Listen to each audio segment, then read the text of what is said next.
প্রাথমিকে ৩২,০০০ শিক্ষকের চাকরি বহালের নির্দেশ দিয়েছে কলকাতা হাইকোর্টের ডিভিশন বেঞ্চ। অন্যদিকে ২০১৪ বঞ্চিত চাকরি প্রার্থীরা এই বিষয় অর্থাৎ আজকের রায়ের এই বিষয়ে কি প্রতিক্রিয়া দিচ্ছে শুনুন। আমাদের লড়াইটা ছিল কার্যত দুর্নীতির বিরুদ্ধে লড়াই। যে ৩২,০০০ যারা যোগ্য শিক্ষক তাদের বিরুদ্ধে আমাদের কখনোই লড়াই ছিল না, তার কারণ তারা নিজেদের কার্যত নিজেদের মেধা দিয়ে তারা স্কুলে পৌঁছেছিলেন। কিন্তু আজকে যেখানে দেখানো হলো অনিয়ম বেনিয়মকে স্বীকার করা হলো, যে কার্যত কিছু অনিয়ম বেনিয়ম আছে, তাহলে অনিয়ম বেনিয়মকে স্বীকার করে যোগ্য শিক্ষকের আড়ালে যে সমস্ত অযোগ্য শিক্ষকগুলো রয়ে গেল, শুধুমাত্র ৯ বছর ধরে তারা চাকরি করেছে বলে, তাদের পরিবার পরিজন আছে বলে, যাতে তারা উপেক্ষিত না থাকে বা সমাজে বিরূপ প্রভাব না পড়ে, তাদের চাকরিগুলো রাখা হলো। তাহলে উল্টো দিকে তো আমরাও ৯ বছর ধরে ডিপ্রাইভ হলাম। এই দুর্নীতির জন্য, অনিয়ম বেনিয়মের জন্য আমরাও ডিপ্রাইভ হলাম। তাহলে আমাদের দিকটা কোথায় দেখা হলো? আমরা তো সেই উপেক্ষিতই থেকে গেলাম।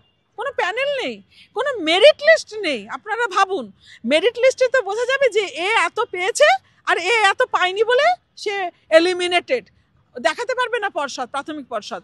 তাহলে সেই জায়গাটায় কিন্তু ইনজাস্টিস রয়ে গেল।